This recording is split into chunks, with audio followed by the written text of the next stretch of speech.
Dear student, पिछली video में हमने फसल उत्पादन एवं प्रबंधन पाठ पढ़ा था, जिसके अंतर्गत हमने फसल उत्पादन और उसके प्रबंधन में जो क्रियाकलाप किए जाते हैं उनका अध्ययन किया था।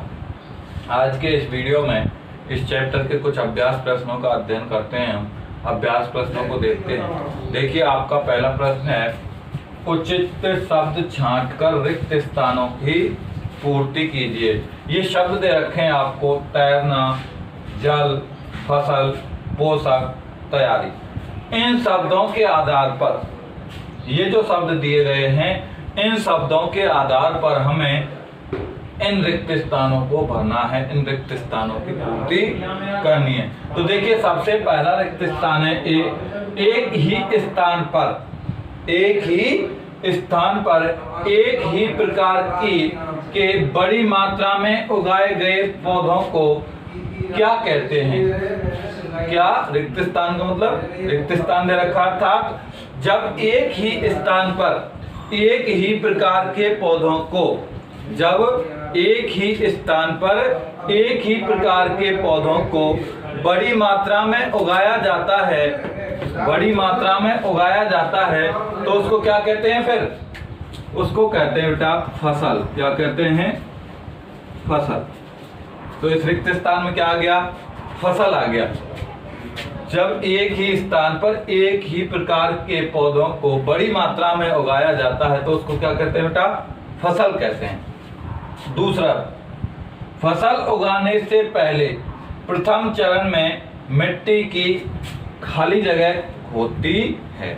देखिए, सर्वप्रथम मैंने आपको बताया था कि जब फसल बोई जाती है तो फसल को बोने से पहले सबसे पहले चरण में सबसे पहले मिट्टी तैयार की जाती है। क्या की जाती है? मिट्टी तैयार की जाती है। तो यहाँ देखिए, फसल उगाने से पहले प्रथम चरण में मिट्टी की खाली जगह होती है। क्या होती है इसमें? देखिए, इनमें तैयारी। क्या आएगा?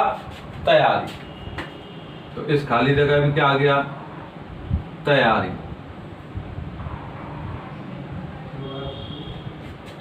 नंबर 3 देखिए, क्षतिग्रस्त बीज जल की सतह पर, इनमें देखिए ऐसा शब्द कौन सा है जो यहाँ आएगा? लगेंगे। देखिए, मैंने आपको बताया था कि जब हम बीजों की पहचान करते हैं, उचित बीजों का चयन करते हैं, तो उचित बीजों का चयन करने के लिए हम एक पानी से भरी बाल्टी में बीजों को डाल देते हैं। जो बीज बोने योग्य होते हैं वो नीचे तैर जाते हैं, अर्थात ठोस होते हैं, और जो पोले बीज होते हैं जो जल की सतह पर तैरने लगते हैं। ध्यान देखिए, क्षतिग्रस्त बीज जल की सतह पर खाली स्थान लगेंगे, अर्थात क्या लगेंगे? वो तैरने लगेंगे। क्या लगेंगे? तैरने लगेंगे। तो रिक्त स्थान में क्या आ गया? तैरने। फसल उगाने के लिए पर्याप्त सूर्य का प्रकाश व मिट्टी से खाली स्थान तथा खाली स्थान आवश्यक है। देखिए, फसल उगाने के लिए सूर्य का प्रकाश होना अति आवश्यक है और जल एवं पोषक तत्वों का होना अति आवश्यक है। तो जल एवं पोषक तत्व कहाँ से लिए जाते हैं? मिट्टी से लिए जाते हैं। तो खाली स्थान में देखिए, फसल उगाने के लिए पर्याप्त सूर्य का प्रकाश व मिट्टी से क्या क्या चाहिए? जल एवं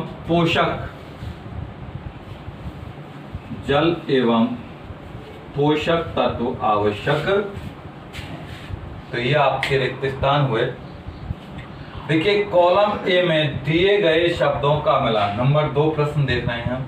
नंबर 2 प्रश्न देखिए, कॉलम ए में दिए गए शब्दों का मिलान कॉलम बी से कीजिए, अर्थात इन शब्दों का उचित मिलान इधर से करना है। कॉलम ए का मिलान कॉलम बी से करना है। तो सबसे पहला देखिए, खरीफ फसल कॉलम ए में दे रखा है, खरीफ की फसल। अब इस कॉलम बी में देखिए आप कि खरीफ की फसल से संबंधित क्या दे रखा है। यहाँ आपको धान, मक्का, गेहूं, चना, मटर कुछ फसलों के नाम दे रखे हैं। इनमें से आप देखिए कौन सी फसल खरीफ की फसल है। तो देखिए, धान एवं मक्का क्या है? खरीफ की फसल है। क्या है बेटा? खरीफ की फसल। तो इस खरीफ की फसल को मिला देंगे हम धान एवं मक्का से। दूसरा, रबी की फसल। यहाँ देखिए इस कॉलम बी में कहाँ किस जगह पर खरीफ रबी की फसलों के नाम दे रखे हैं। तो डी पे देखिए गेहूं, चना, मटर, ये क्या है बेटा? रबी की फसलों के नाम है। क्या है ये? रबी की फसलों के नाम है। तो इस कॉलम को इससे मिलाते हैं। तो और अब देखिए रासायनिक उर्वरक। अब इधर देखिए इनमें से कौन से रासायनिक उर्वरक नजर आते हैं आपको। तो देखिए यूरिया एवं सुपर फास्फेट, ये क्या है बेटा? उर्वरक हैं। क्या हैं ये? तो इस कॉलम को इससे मिला देंगे। कार्बनिक खाद। कार्बनिक खाद होता है बेटा जो घर पे बनाया जाता है, जिसमें पशु अपशिष्ट डाले जाते हैं, गोबर मूत्र डाला जाता है, पादपों के अपशिष्ट डाले जाते हैं। तो इसको मिला देंगे हम सी से। किससे? सी से। देखिए यदि इसको मैं अलग से आपको लिख के बता दूं, कॉलम ए और कॉलम बी। कॉलम ए में पहला जो है उसको मिलाया है हमने ई से। किससे? ई से।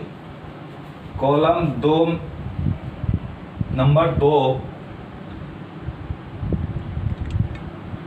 को मिलाया है हमने डी से। किससे मिलाया है? डी से। नंबर 3 को मिलाया है हमने रासायनिक उर्वरक को बी से। किससे बेटा? बी से। और नंबर 4 को मिलाया है नंबर सी से। किससे?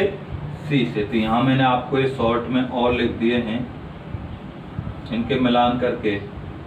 तो इस तरह से ये हमारे मिलान चिन्ह होते हैं। इनको आप ध्यान से देख लेना, पढ़ लेना, याद करने आपको। ये रिक्त स्थान हुए और मिलान चिन्ह हुए। आगे चलते हैं, हम आगे देखते हैं। देखिए अगला प्रश्न हम लेके आए हैं, फसल किसे कहते हैं? ऋतुओं के आधार पर फसलें कितने प्रकार की होती हैं? हमने पढ़ा है फसल किसे कहते हैं। ये मैंने आपको पाठ जब पढ़ाया था, लेसन को जब पढ़ाया था, तब भी बताया था कि जब किसी स्थान पर एक ही प्रकार के पौधे, जब किसी स्थान पर एक ही प्रकार के पौधे उगाए जाते हैं और उनकी संख्या बहुत अधिक हो, जब एक ही प्रकार के पौधे उगाए जाएं तो वो क्या कहलाती है? फसल कहलाती है।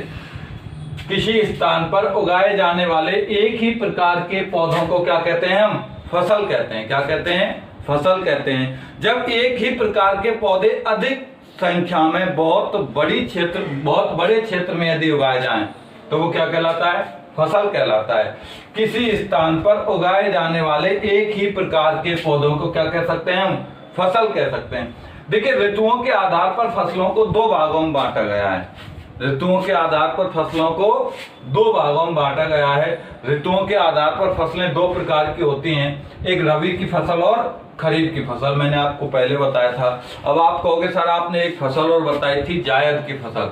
बेटा अधिकांश रूप से 2 भागों में बांटा गया है और तुम्हारे सिलेबस में फसलों को 2 ही भागों में बांटा गया है, रबी की फसल और खरीफ की फसल। रबी की फसल क्या होती है? देखिए शीत ऋतु में जो फसल उगाई जाती है, शीत ऋतु में जो फसलें उगाई जाती हैं उन्हें रबी की फसल कहा जाता है। क्या कहा जाता है? रबी की फसल कहा जाता है। जिन फसलों को शीत ऋतु में अर्थात सर्दी के मौसम में उगाया जाता है वो फसलें क्या कहलाती हैं? रबी की फसल कहलाती हैं। जिनमें आपने देखा गेहूं, चना, मटर, सरसों आदि फसलें आती हैं। या ये कह सकते हैं कि इन फसलों को अक्टूबर नवंबर में बोया जाता है और फरवरी मार्च में काटा जाता है। रबी की जो फसल है वो शीत ऋतु में बोई जाती है। अर्थात ये भी कह सकते हैं कि इन फसलों को अक्टूबर नवंबर में बोया जाता है और फरवरी मार्च में काटा जाता है। इसके अंतर्गत चना आता है, सरसों आता है, मटर आता है, ये सारी फसलें इसके अंतर्गत, गेहूं है, जौ है, ये फसलें इनके अंतर्गत आती हैं। दूसरी फसल है आपकी खरीफ की फसल। दूसरी फसल कौन सी है? खरीफ की फसल। वर्षा ऋतु में बोए जाने वाली फसलों को खरीफ की फसल कहते हैं। क्या कहते हैं? खरीफ की फसल कहते हैं। कि वर्षा ऋतु में जो फसलें बोई जाती हैं उन फसलों को क्या कहते हैं? खरीफ की फसल कहते हैं। क्या कहते हैं? खरीफ की फसल कहते हैं। जैसे धान, मक्का, मूंगफली, कपास आदि। देखिए, जो फसलें वर्षा ऋतु में बोई जाती हैं, अर्थात वर्षा के दिनों में जो फसलें बोई जाती हैं, उन फसलों को हम खरीफ की फसल कहते हैं। अर्थात ये कहा जा सकता है कि ये फसलें जून जुलाई में बोई जाती हैं और सितंबर अक्टूबर में काटी जाती हैं। जून जुलाई में बोई जाती हैं और सितंबर अक्टूबर में काटी जाती हैं। जैसे इसके अंतर्गत आता है धान, चावल, मक्का, मूंगफली, कपास, ज्वार, बाजरा, बहुत सारी फसलें हैं। तिल, ये रबी की को खरीफ की फसल के अंतर्गत आती है। नेक्स्ट प्रश्न आता है अपना कि खाद और उर्वरक में अंतर स्पष्ट कीजिए। देखिए, मैंने आपको खाद और उर्वरक के बारे में बताया था कि खाद जो होते हैं वो कार्बनिक होते हैं। खाद का जो निर्माण किया जाता है वो खाद का निर्माण प्राकृतिक रूप से किया जाता है, प्रकृति से किया जाता है, जिसमें पशु अपशिष्ट, गोबर और घरेलू अपशिष्ट, कृषि अपशिष्टों को विघटित करके इस फसल को इस खाद को प्राप्त किया जाता है। जबकि उर्वरक अकार्बनिक लवण होते हैं, इनका निर्माण कल कारखानों में रासायनिक पदार्थों से किया जाता है। तो इनमें हमको अंतर बताना है। तो देखिए, सबसे पहला अंतर यदि मैं बात करूं, फसल जो उर्वरक होते हैं, उर्वरक एक अकार्बनिक लवण होते हैं। क्या होते हैं बेटा? ये अकार्बनिक लवण होते हैं। जबकि खाद एक प्राकृतिक पदार्थ है। खाद क्या है? प्राकृतिक पदार्थ है। ये अकार्बनिक होते हैं, ये कहा जा सकता है कार्बनिक होते हैं। ये प्राकृतिक पदार्थ है जो गोबर, मानव अपशिष्ट एवं पौधों के अवशेष के विघटन से प्राप्त होता है। जो खाद होती है, खाद एक प्राकृतिक पदार्थ है जो गोबर, मानव अपशिष्ट एवं पौधों के अवशेष से प्राप्त होती है। पौधों के जो अवशेष होते हैं, मानव अपशिष्ट है, घरेलू अपशिष्ट हैं, पशुओं के अपशिष्ट हैं, कृषि अपशिष्ट हैं, इनको सबको एक गड्ढे में विघटित किया जाता है, तब खाद बनाई जाती है। उर्वरक का उत्पादन फैक्ट्रियों में होता है। उर्वरकों को कहाँ बनाया जाता है? फैक्ट्रियों में बनाया जाता है। जबकि जो खाद बनाई जाती है वो खेतों में बनाई जाती है। कहाँ बनाई जाती है? खेतों में बनाई जाती है। कृषि के साथ साथ ही इस खाद का निर्माण किया जाता है। तीसरा अगला है, उर्वरक से मिट्टी की हुमरस प्राप्त नहीं होता। हालांकि उर्वरक के उपयोग से उत्पादन क्षमता बढ़ती है, लेकिन मिट्टी को हुमरस प्राप्त नहीं होता। हुमरस की मात्रा में वृद्धि नहीं होती है। जबकि खाद से मिट्टी को हुमरस प्रचुर मात्रा में प्राप्त होता है। जबकि खाद से मिट्टी में प्रचुर मात्रा में हुमरस प्राप्त होता है। उर्वरक जो होते हैं, उर्वरक में पादप पोषक नाइट्रोजन, फास्फोरस, पोटेशियम प्रचुरता से पाए जाते हैं।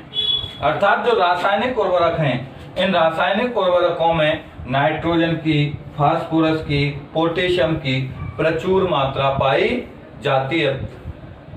जबकि खाद में पोषक तत्व तुलनात्मक रूप से कम होते हैं।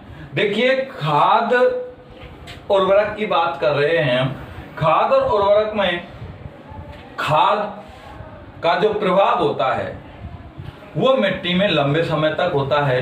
इसके द्वारा जो हुमरस का निर्माण किया जाता है, ये हुमरस मिट्टी को लंबे समय तक उपजाऊ बनाए रखता है।